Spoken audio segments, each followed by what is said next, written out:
గురుహోర. ఈ హోరాకాలం మనకి ప్రయాణానికి చాలా మంచిది. అందులో చంద్రుడైతే తిరుగులేదు. సంపదలు కావాలంటే మాత్రం, ఆహ్లాదం కావాలంటే చంద్రహోరలో ప్రయాణం చేయమన్నారు. మీకు ఇంచుమిగా తెలిసే ఉండొచ్చు, అయినా ఒకసారి చెబుతాం. హోర అంటే ఏమిటి? అహోరాత్రములు. అహోరాత్రములు అనే శబ్దం నుంచి హోరా వచ్చింది. అహహ అంటే పగలు, రాత్రి అంటే ఇదిగో చీకటి పడిన కాలం. అహోరాత్రముల్లో ఈ ఆ తీసేయండి, హో మిగిలింది. రాత్రిలో 3 తీసేయండి, మధ్యలో మిగిలింది హోర. అది హోర అంటే. అహోరాత్రుల్లో ఉన్న హో రా అనే 2 కలిపితే హోర, అనగా పగలు రాత్రి కాలము, పవిత్ర కాలం అని అర్థం.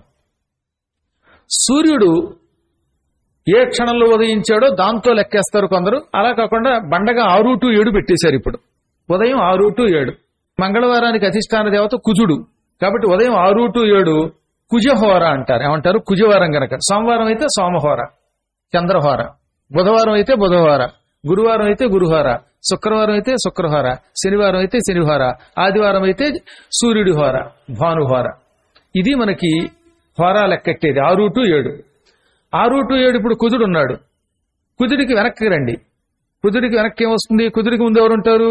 చంద్రుడు. చంద్రుడి తర్వాత కుజుడు వస్తాడు గనక. చంద్రుడికి వెనక ఎవరుంటారు? సూర్యుడు. కాబట్టి 6 to 7 ఏమో కుజుడు ఉంటే 7 to 8 ఒకడు వదిలి, చంద్రుడిని వదిలి నెక్స్ట్ సూర్యుడు వస్తాడనమాట. 7 to 8. 8 to 9 సూర్యుడు తర్వాత ఒక ఆయన వదిలేయండి. సూర్యుడు వెనక్కి వస్తున్నాం కదా మనం వెనక్కి. సూర్యుడికి వెనక ఎవరు ఉంటారు? శని. శనిని వదిలేస్తే నెక్స్ట్ ఎవరు? గురువు గారు ఉంటారు. శుక్రుడు ఉంటాడు. శుక్రుడు ఉంటాడనమాట. కాబట్టి 8 to 9 శుక్రహోర. ఆ తర్వాత 9 to 10 పెట్టాలనుకోండి. శుక్రుడి తర్వాత నెక్స్ట్ ఆయన వదిలేయండి. శుక్రుడి తర్వాత గురువు గారు వదిలేస్తే ఎవరు? బుధుడు ఉంటాడు.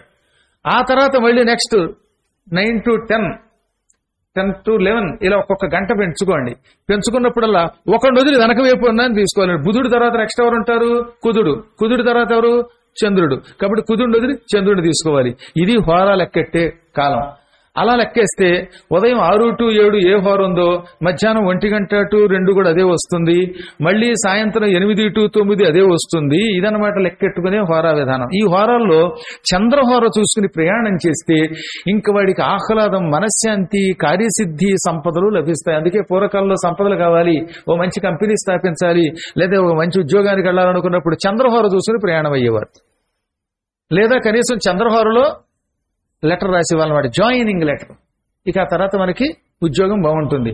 మరి పొద్దున్నే 7 బయలుదేరి నానా యాతన పడి 2 గంటల ప్రయాణం చేసి జుట్టంతా ఊడిపోయి రాత్రి 8 వచ్చి తిండి లేక నీరసపడిపోతున్నాం అంటే చంద్రహోరలో మనం ఉద్యోగంలో జాయిన్ అవ్వలేదు.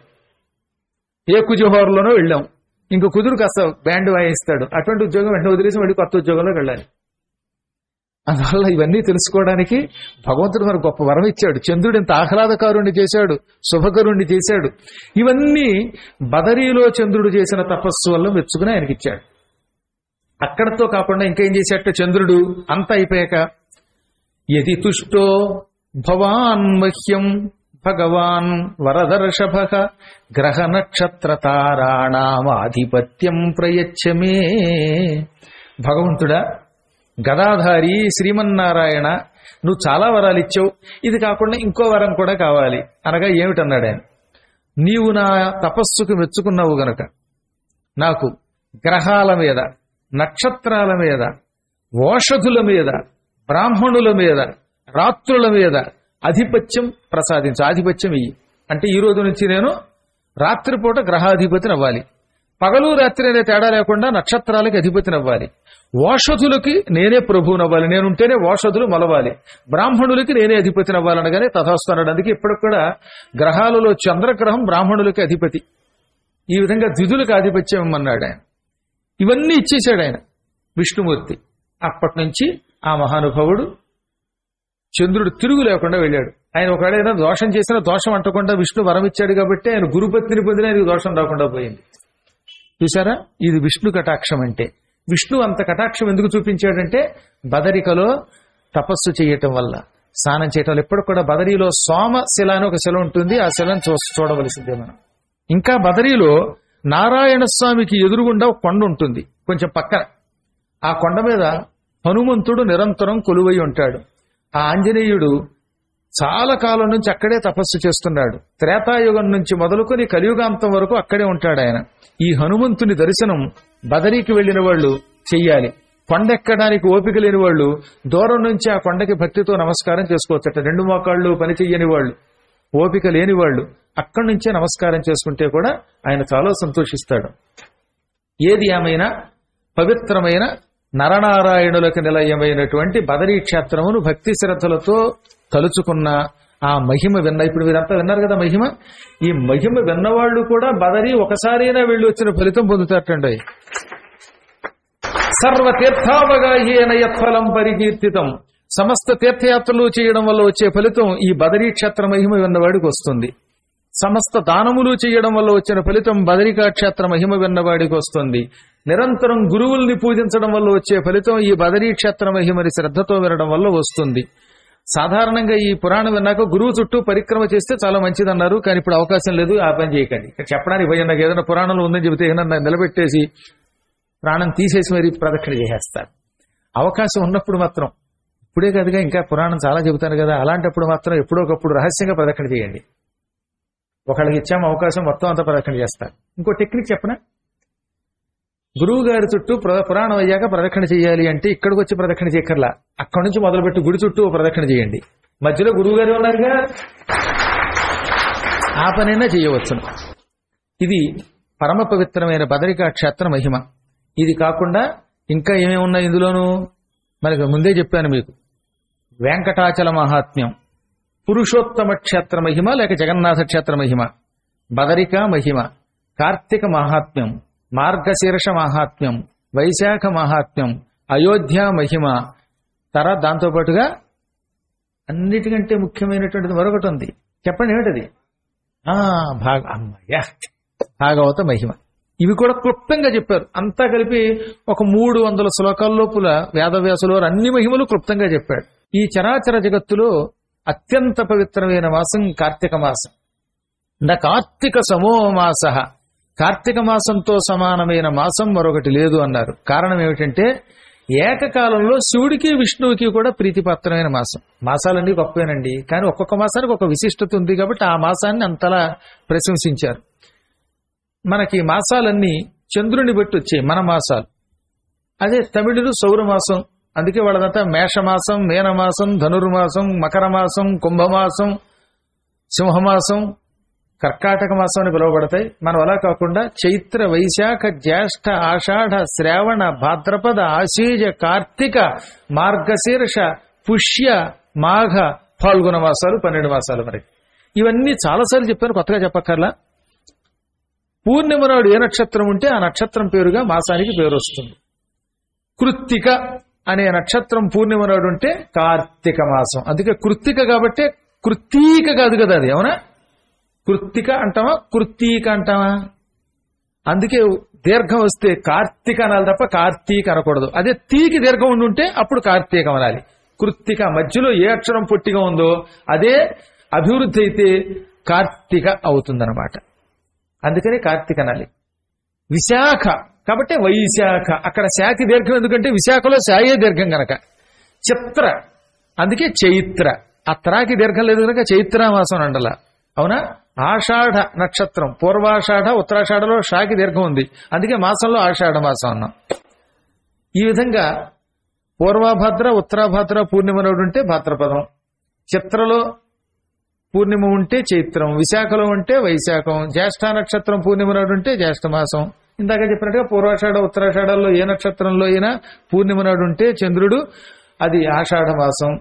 శ్రవణం నక్షత్రం పూర్ణిమ నాడు ఉంటే శ్రావణ మాసం. పూర్వభద్ర ఉత్తరభద్రలో ఏదో ఒకటి పూర్ణిమ నాడు ఉంటే భాద్రపద మాసం. అశ్విని నక్షత్రం, దానికి అశ్వయుక్ అని పేరు. అశ్వయుక్ అన్న అశ్విని అన్న అదే, అది పూర్ణిమ నాడు ఉంటే ఆశ్వయుజం, అశ్వయుక్కే ఆశ్వయుజం. కృత్తిక నక్షత్రం పూర్ణిమ నాడు ఉంటే కార్తీకం, మృగశీర్షం ఉంటే మార్గశీర్షం, పుష్యమి నక్షత్రం పూర్ణిమ నాడు ఉంటే పుష్యమాసం, మఖ అనే నక్షత్రం ఉంటే మాఘ, అది మఖ అన్న మఘ అన్న రెండు అదే, అందుకే మాఘ లేక మాఘమాసం. పూర్వ ఫల్గుని అంటే పుబ్బ, ఉత్తర ఫల్గుని అది ఉత్తర అంటాం. ఈ 2 నక్షత్రాలు పూర్ణిమ నాడు ఏదున్నా చాలు, ఒక్క నక్షత్రం ఉన్నా అది ఫాల్గుణ మాసం. అందులో ఈ కార్తీక మాసం కృత్తిక అగ్ని నక్షత్రం కృత్తిక అంటే.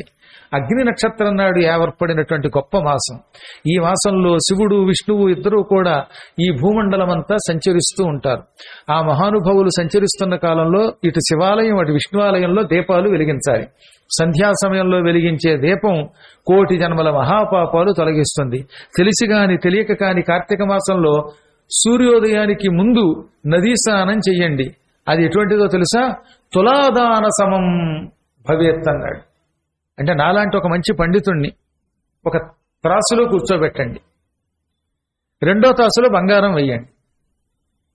నేను కొంచెం సన్నగా ఉంటాను కాబట్టి ఇబ్బంది లేదనుకోండి. ఈ మధ్యన లెక్కేస్తే 57 కేజీలు వచ్చాను కాబట్టి 57 కేజీల బంగారం తీసుకొచ్చేచ్చు. ఎందుకైనా మధ్య ఇంకో 3 కేజీలు ఎక్స్ట్రా పెట్టండి, కొంచెం ఎక్కువ ఇస్తే నష్టం లేదు. ఓ 60 కేజీల బంగారం నన్ను తులాదానం చూచి ఈ 60 కేజీల బంగారం నాకు దానం చేయటం వల్ల ఎంత పుణ్యం వస్తుందో అంత పుణ్యం కార్తీక స్నానం వల్ల వస్తుంది. అందుకే కార్తీక స్నానం చేస్తున్నారు కానీ తులాదానం చేయట్లే, తులాభారం తోసడం మానేశారు కానీ. అవునా? అందుకే ఆ మధ్యన ఒక ఆయన తులాభారం తోస్తామని కానీ 4-5 బొండాలు నీళ్లు తాగి అరటిపళ్ళు తిని బాగా ఎక్సర్సైజ్ చేయడం మొదలెట్టారట. ఈయన బరువు పెరగగానే తులాభారం ఆపేశారు. తులాభారం పోయే, బంగారం పోయే, బరువు పెరిగి అనవసరంగా హాయిగా సుఖంగా ఉండేవాడు బరువు పెరిగాడు. కాబట్టి డబ్బు కోసం బరువు పెరగకండి శుభ్రంగా. అయితే ఓ టెక్నిక్ చేయొచ్చు. నాబోటి వాడికి తులాభారం తూచేటప్పుడు నేను ఒక్కడే కూర్చోవడం బాగుండదు కనుక పక్కన ఆవిడ కూడా కూర్చోబెట్టుకుంటే వదిలిపోయి అప్పుడు దంపతులు ఇద్దరికి తులాభారం తోసవచ్చు. అవునా? సరే, అదో సరదా పక్కన పెడితే గురువులను, పండితులను, మహాత్ములను ఈ విధంగా బంగారంతో తక్కెట్లో తోచడం వల్ల వచ్చే పుణ్యం, ఆ తూచగా వచ్చిన బంగారం వాళ్ళకి దానం చేయటం వల్ల వచ్చే ఫలితం కేవలం కార్తీక మాసం అంతా ఆ నెల్లాళ్ళు సంకల్పపూర్వకముగా నదీ స్నానం చేసిన వ్యక్తి పొందుతాడు. కలియుగంలో నదీ స్నానం చాలా మంది చేయటం లేదు. అంత పుణ్యం మాకు రావాలంటే ఏం చేయాలన్నారు. అంత కాదు కానీ ఇంచుమించు పుణ్యం రావడానికి ఒక టెక్నిక్ చెప్పారండి. ఎలాగో గంగకో గోదావరికో కృష్ణకో ఇంకో చోటకో ఎక్కువ మంది వెళ్ళలేకపోతున్నారు. అదృష్టవంతులు ఏకాశియో వెళ్ళి చేస్తారు. కానీ ఇంట్లో ఉండి కార్తీక స్నానం చేసిన ఫలితం ఇంచుమించుగా పొందాలి. మేము కూడా ఈ తులాభార ఫలితం పొందాలి అనుకుంటున్నాం. దానికి ఏదన్నా ధర్మ సూక్ష్మం ఉందా అని కొందరు ధర్మ సందేహాలను అడిగారు. ఉంది. కొంచెం ఆవు పాలు, గంగాజలం ఒక డ్రాప్ మీ బకెట్ నీళ్లలో కలుపుకోండి. ఇంట్లో బకెట్తో నీళ్లు పట్టుకుని ఆ నీళ్లతో స్నానం చేసేటప్పుడు అందులో కొంచెం ఆవు పాలు, ఎక్కువ కదా, కొద్దిగా. దాంతోపాటు కాశీ గంగ తెచ్చుకుంటున్నారు ఇంటికి, ఎలాగో ఆ గంగాజలం కొంచెం కలపండి. ఇలా నెల్లాళ్ళు బకెట్ నీళ్లలో కలుపుకుని ఆ నీళ్లతో స్నానం చేస్తే అటువంటి వాడు ఈ కార్తీక మాసంలో గంగా నదీ స్నానము చేసిన ఫలితం పొందుతాడు. ఇంచుమించు అటువంటి ఫలితం వస్తుందట. అది కూడా చేయలేకపోతున్నారు కలియుగంలో. ఏ పెద్ద కష్టం ఉంది. గంగ మళ్ళీ కాశీ గంగకి ఎక్కువ విలువ. కొంతమంది ప్రయాగం నుంచి గంగ తెచ్చుకుంటారు కానీ కాశీ గంగ అన్నారు తప్ప పురాణాల్లో ప్రయాగ అలా. కాశీ గంగ తెచ్చుకోవడానికి జడిసిపోతారు కొంతమంది. ఎందుకో ఎవడో చెప్పాట వద్దని. ఆ చెప్పినవాడు ఏ ప్రమాణంతో చెప్పాడో తెలియదు. ఆ చెప్పేవాళ్ళు కూడా కొందరు సన్నాసులు అంటారు, నేను అనలేను కానీ కొందరు అలా అంటారు. ఎందుకంటే కాశీ గంగ, కాశీకున్న మహిమ వేరు. అక్కడ పరమ పవిత్ర క్షేత్రం అది. ఆ క్షేత్రములోని గంగాజలం తెచ్చుకొని అది ఇంట్లో పెట్టుకుని అందులో కొంచెం 2-3 ఉద్ధరణలు బకెట్ నీళ్లలో కలుపుకొని స్నానం చేస్తే ఎంత శుభం కలుగుతుందంటే కార్తీక మాసంలోనూ. అలా స్నానం చేయండి. ఇంకెంతకు మించి వేరే ఇవ్వాల. ఇంకా చాలా ఇచ్చారు కానీ అవన్నీ చెబితే ఈ ప్రాయశ్చిత్తాలన్నీ మొదలెడతారు కానీ అసలు గంగా స్నానం మానేస్తారట. కార్తీక మాసం ఎంత గొప్పదో తెలియజేసి అపూర్వ ఘట్టం అది. కార్తీక స్నానం తులాభార ఫలితం ఇస్తుంది. ఒకప్పుడు ఓ ముసలావిడ ఉండేది. యావత్ జీవితం ఆవిడెప్పుడు ఒక్క ధర్మకార్యం చేయలేదు. ఆవిడకి భర్త పోయాడు. భర్త బతికున్న రోజుల్లో భార్యాభర్తలు ఎదురు కొట్టుకున్నారు. భర్తకి ఎప్పుడు ఈవిడ చేత్తో ఒక ఇడ్లీ కూడా వండి పెట్టలేదట. అసలు వంట అనేది ఒకటి ఉంటుందని తెలియదు ఆవిడికి. పాపం కొన్ని జీవితాలు అలా ఉంటాయి. ఇంట్లో వంట చేయరు, ఎప్పుడూ పెంట గొడవే. భార్యాభర్తలకు ఎప్పుడైనా తగాదా వస్తే ముద్దు, ఏదో అప్పుడప్పుడు కాస్త తగాదా పడాలన్నమాట. ఏమండి నేను మీకేమో చక్కగా లాల్చి కుట్టి పెడదాం అనుకున్నానండి, మీరు వేసుకోవట్లేదండి అని అలగాలి. అలాగే ఈయన కూడా ఆవిడికి పట్టు చీర తెద్దామంటే వద్దన్నావు, కాశీ నుంచి బెనారస్ పట్టు చీర తెద్దామంటే ఎందుకు వద్దంటున్నావు అని ఇలా అలగాలి తప్ప నీ మొహం తగలయ్యా అని ఈయన నీ మొహం మీద ముద్దులు పెడతానని ఆవిడ తగాదా పడడం ధర్మం కాదు. ఎక్కువగా మీలాంటి పుణ్యాత్ముల గురించి చెప్పట్లేదులండి. మీరు ఎంత మంచివాళ్ళు. ఇక్కడ ఉన్న వాళ్ళంతా భార్యాభర్తలు పరమైకమత్యంతో ఉంటున్నారట. జీవితంలో ఎప్పుడూ భార్యాభర్తలు తగాదా పడిన వాళ్ళంతా నా పురాణంలోనే ఉన్నారేమో అని నాకు అనిపిస్తోంది. అందువల్ల మొత్తం మీద ఏది ఏమైతేనే ఐకమత్యం చాలా కష్టం కలియుగంలో. అయినా దైవానుగ్రహం వల్ల కొంతమంది ఐకమత్యంతో ఉంటారు. ఈవిడ చెప్పాను కదా, భర్త బతికున్నంతకాలం ఆయనతో తగాదా పడేది. ఆయన ఈవిడికి 40 ఏళ్ళు వచ్చినప్పుడు పోయాడు. పోతే పోయాడు రా బాబు, వాడికి చాకరీ చేసే బాధ పోయింది అనుకుంది ఈవిడ. చాలా సంతోషించింది, ఏం బాధపడలేదు. కార్తీక మహాత్మ్యాన్ని తెలియజేసే అపూర్వ కథ. ప్రత్యేకంగా కార్తీక పురాణం ఉంటుంది, అది ఈ స్కాంద పురాణానికి అనుబంధం. ఉత్తర భాగంలో ఈ 30 రోజుల కథలో చెబుతారు, కానీ ఇందులో క్లుప్తంగా అంతా కలిపి ఒక్క కథలో చెప్పాడు వ్యాసుడు. మనకు అనుమానం రావచ్చు, ఇంత మొగుడు పోతే అమ్మయ్య పెంట పోయిందనుకుంది, ఇలా ఉంటారా ఎవరైనానని. ఏమో వాడని తెరిపించాడో మనకేం తెలుసండి. భార్య భర్త పోతే అమ్మయ్య సుఖంగా ఉంది అనుకుందంటే వీడు బతికున్న రోజుల్లో ఎంత ఏడిపించి ఉంటాడు ఒకసారి ఆలోచించండి. ఇద్దరు ఐకమత్యంతో ఆనందంగా ఉంటే అలా అనుకోరు కదా. మేము ఉద్యోగం వచ్చిన కొత్తలో ఒక 2 గదుల్లో ఉండేవాళ్ళం. శనివారపేట దగ్గర శ్రీరామనగర్ అని ఒక ఊళ్ళో ఒక ప్రాంతంలో ఓ సందులో ఉండేవాళ్ళం. ఆ ఇంటి ఆవిడ గంగా భాగీరథి సంబంధాలు, భర్త గారు ఏదో కారణం చేత పోయారనుకోండి. ఆ ఇంట్లో ఉన్నప్పుడు ఆవిడ పోతే పోయాడు కానండి మొగుడు, బోలు డబ్బు వచ్చిందండి, ఆయన పెన్షన్ వచ్చింది, నాకు అదేదో గ్రాట్యుటీ ప్రావిడెంట్ ఫండ్ వచ్చిందట, పెన్షన్ వస్తుంది ఆవిడకి, ఎల్ఐసి కూడా వచ్చిందిటండి. ఇవన్నీ పెట్టి శుభ్రంగా ఈ ఇల్లు కట్టుకుని సుఖంగా ఉంటాను. వాడు ఉన్న రోజుల్లో నాకు ఏం వచ్చింది, ఇప్పుడు హాయిగా ఉన్నానండి ఆవిడ.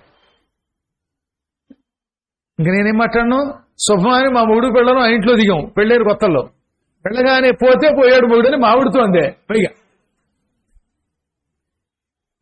ఇంక నేనేం మాట్లాడను, సరిగ్గా ఆవిడతోటి పైగా. మరి అదేదో నాతో అన్నా పర్వాలేదు అనగానే ఇది ఎక్కడ గొడవండి, ఈ ఇంట్లోకి వచ్చామంది ఆవిడ. అనుకున్న తర్వాత ఏడాది తిరగకుండానే అక్కడి నుంచి వెళ్ళిపోవడానికి ప్రయత్నం చేసేది వేరే విషయం అనుకోండి. అంటే కొత్తల్లో మరి వెళ్ళగానే అక్కడ మనం ఒక ఉద్యోగానికి వెళ్ళిన చోట ఆ ఊళ్ళో ఏం దొరుకుతాయి, ఇల్లు వెతుక్కోవాలి కదా. పైగా నేను లెక్చరర్ ఉద్యోగం. శుభమాని ఇద్దరం అడుగు పెట్టాం గుమ్మంలోకి. పోతే పోయే దిక్కుమాలను కూడా ఆవిడ ఎదురొచ్చి గైకోనాది హారాతి అని ఇచ్చి చేసి అప్పుడు అనిపించింది, బహుశా మరి ఆవిడ బాధ ఏమిటో నాకు తెలియదు కదా. అంటే నేనేం తక్కువ చేయడానికి అనలా, ఆవిడ ఎందుకు అంత బాధపడిందో, డబ్బు వచ్చాయని ఆనందపడుతుందో, మరి ఆ కుటుంబ గొడవలు ఏమిటో మనకేం తెలుస్తాయి. సరే ఇవన్నీ పక్కన పెట్టండి, కానీ ఎందుకు వచ్చింది కానీ లోకాహ చెప్పండి. లోకాహ సమస్త భవంతు, ఎలా ఉన్నా అందరూ బాగుండాలని మనం ఎప్పుడు కోరుకోవాలి. ప్రతి ప్రాణిలో పరమాత్మను చూడాలి. చిన్న చిత్తగా అప్పుడప్పుడు కొంచెం కోపాలు వచ్చినాయి, అవునా. ఈవిడ మాత్రం ఈ ముసలావిడ ఇప్పుడు ముసలావిడ వన్సపానేటేమో 40వ ఏట భర్త పోగానే పోయాడు అనుకున్నది, సుఖంగా ఉన్నాననుకున్నది. ఇల్లు పొలాలు పెత్తనాలు చేతికొచ్చాయి, శుభ్రంగా తింటూ ఉండేదిట. పక్క వాళ్ళకి తగాదా పెట్టేది, ఇరుగిళ్ళకి పొరిగిళ్ళకి మధ్యలో తగాదాలు పెట్టేది, లేనిపోయిన ఆచమ్మ బోచమ్మ కబుర్లు చెప్పుకునేది. వాళ్ళంతా కార్తీక మాసం వచ్చి స్నానం చేస్తుంటే ఎందుకు వచ్చింది చలిలో స్నానం, 8 దాకా దుప్పటి కప్పుకొని చలికాలంలో పడుకుని అప్పుడు లేవాలి, 8ంటికి వేడి నీళ్ల స్నానం చేయాలి, బాడీకి వేడైతే బాగుంటుంది, చన్నీళ్ళు చేస్తే మూడీగా ఉంటాం మనం అనేది. వాళ్ళంతా కార్తీక సోమవారం ఉపవాసాలు చేసేవాళ్ళు కొందరు ఉండేవారు. కొంతమంది మొత్తం కార్తీక మాసం అంతా నక్తం చేస్తారు. నక్తం అనగా సూర్యోదయం నుంచి సూర్యాస్తమయం వరకు ఏమీ తినకుండా రాత్రిపూట నక్షత్ర దర్శనానంతరం లేక చంద్ర దర్శనానంతరం భోజనం చెయ్యాలి. అది కూడా భగవంతుని ఆలయానికి, శివాలయానికో విష్ణు ఆలయానికో వెళ్లి ఇంటికి వచ్చి అప్పుడు భోజనం చేస్తే దాన్ని నక్తం అంటారు. నక్తం అనగా రాత్రి మాత్రమే భోజనం చేస్తారు నెల్లాళ్ళు. పగలు సూర్యుడు ఉదయించిన తర్వాత ఇంకేం తినరు. అందుకే ఆ లోపే బిందుడి పాలు కాఫీయో తాగేయచ్చు ఆ లోపు. తదనంతరం ఏం తాగకూడదు. మధ్యాహ్నం పడుకోకూడదు. సోమవారం ఉపవాసం ఉన్నవాళ్ళు, నక్తం ఉన్నవాళ్ళు పగలు పడుకోకూడదు.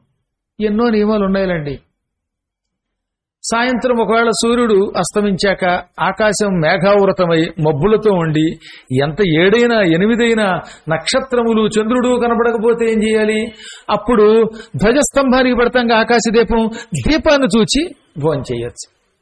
అంత విసులుబాటు ఇచ్చే పురాణాలు. ఇలాంటి నియమాలు నెల్లాళ్ళు చేసేవాళ్ళు కొందరు, సోమవారాలు మాత్రమే చేస్తారు కొందరు. ఏకాదశి వస్తే మాత్రం సంపూర్ణ ఉపవాసమైనా ఉండొచ్చు, లేదా నక్తమైనా చేయొచ్చు. కార్తీక మాసం నెల్లాళ్ళు నక్తం చేసేవాళ్ళు ఏకాదశి నాడు రాత్రి భోజనం చేయాలండి, అది నియమం. నక్తం పెట్టుకున్నాడు గనక.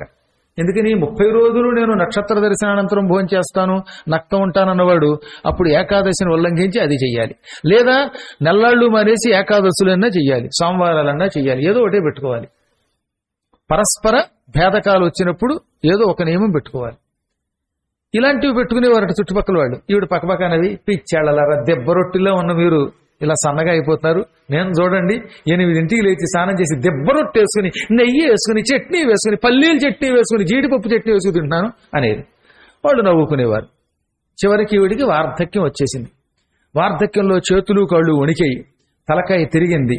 ఇంతకాలం ఇంద్రియ నిగ్రహం లేకుండా ఇష్టం వచ్చినట్టు తిరిగిన ఈవిడికి ఇప్పుడు చపలత్వం వచ్చింది. భయం పట్టుకుంది. పిల్లలు లేరు, నాన్నవాళ్ళు లేరు, చుట్టుపక్కల వాళ్ళందరికీ తగాదాలు పెట్టడం వల్ల ఒక్కరితో స్నేహం లేదు, చేసేవాళ్ళు లేరు. ఆ స్థితిలో నేను దిక్కులేని చావు చచ్చిపోతానేమో అని భయం కలిగిందిట. పశ్చాత్తాపం కలిగింది. చెప్పలేం, ఏదో సమయంలో పశ్చాత్తాపం కలుగుతుంది కొందరికి. ఆవిడ అదృష్టం బాగుండి అది కార్తీక మాసం.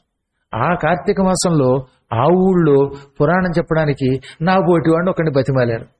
ఏ కృష్ణాలయం ఉందనుకుంటాను అక్కడ పద్మాకర్ గారు లాంటి ఒక ఆయన్ని ఏమండి కార్తీక పురాణం చెప్పండి అనగా ఆయన ప్రతిదినము మధ్యాహ్నం పూట చెప్పేవాట. కార్తీక పురాణం మధ్యాహ్నం పూట వినడం ఎక్కువ ఫలితం ఉండోయి. ఎప్పుడన్నా వినొచ్చు, కానీ మధ్యాహ్న సమయంలో ఇంచుమించుగా 12 గంటల నుంచి 1 గంట 2 మధ్యలో గనక ఈ పురాణం శ్రద్ధతో వింటే అధిక ఫలితం వస్తుంది. అందుకే పూర్వం ఆడవాళ్ళు ఏం చేసేవారు, భర్తలంతా ఆఫీస్కి వెళ్ళగానే మధ్యాహ్నం పూట వాడు కూర్చుని చక్కగా ఒక అరుగు మీద కూర్చుని ఒక ఆవిడ చదువుతూ ఉంటే రెండో వాళ్ళు వినేవారు. ఎంత బాగుండేవండి పల్లెటూర్లు.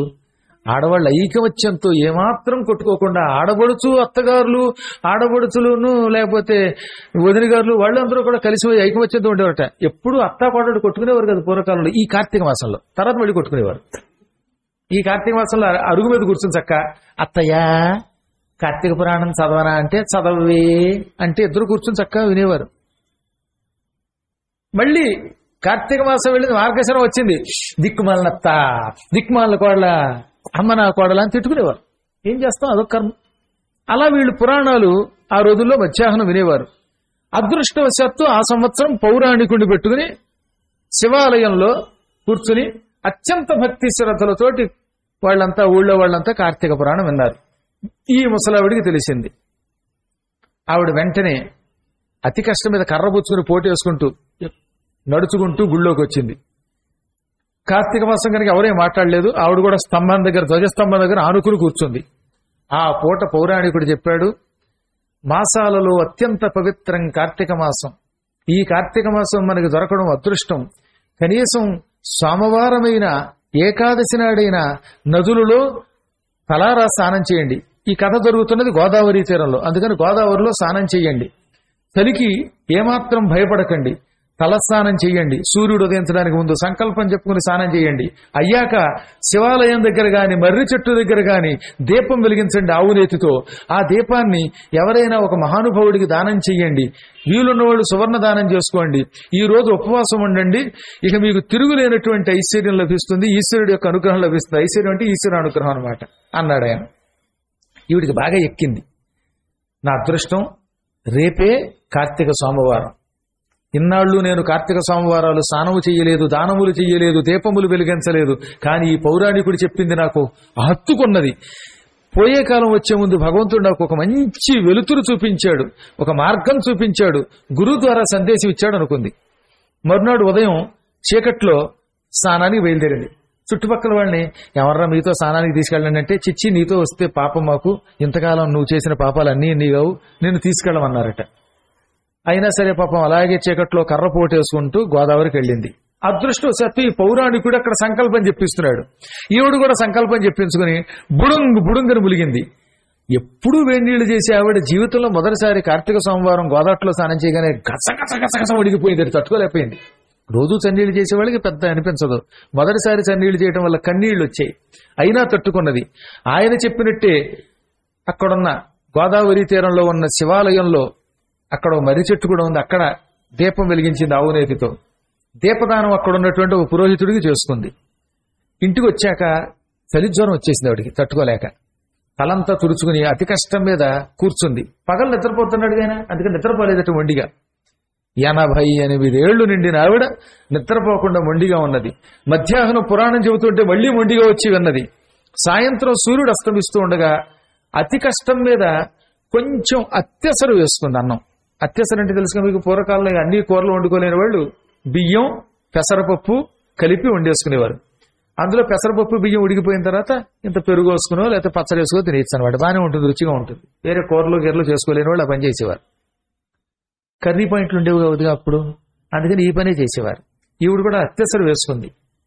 పౌరాణికుడి కాళ్ళు పట్టుకుని, నా జీవితంలో ఎవ్వరికీ ఎంత అన్నముద్ద పెట్టలేదండి, మీరు మహాత్ములు రండి అని బతిమాలితే ఆయన జాలిపడి వచ్చాడు. భోజనం చేశాడు. చేశాక ఆయన కాళ్ళు కడిగి ఆయనకి బంగారం దానం ఇచ్చి విస్తరు వేసుకుని అన్నం తినబోతూ ఉండగా ఆవిడికి తీవ్ర జ్వరం వచ్చి చచ్చిపడిపోయిందట ఆ విస్తరాకు మీద. చచ్చిపోయే ముందు స్వామి ఈ ఆస్తి అంతా కూడా పురాణాలకి వినియోగించండి అందుట.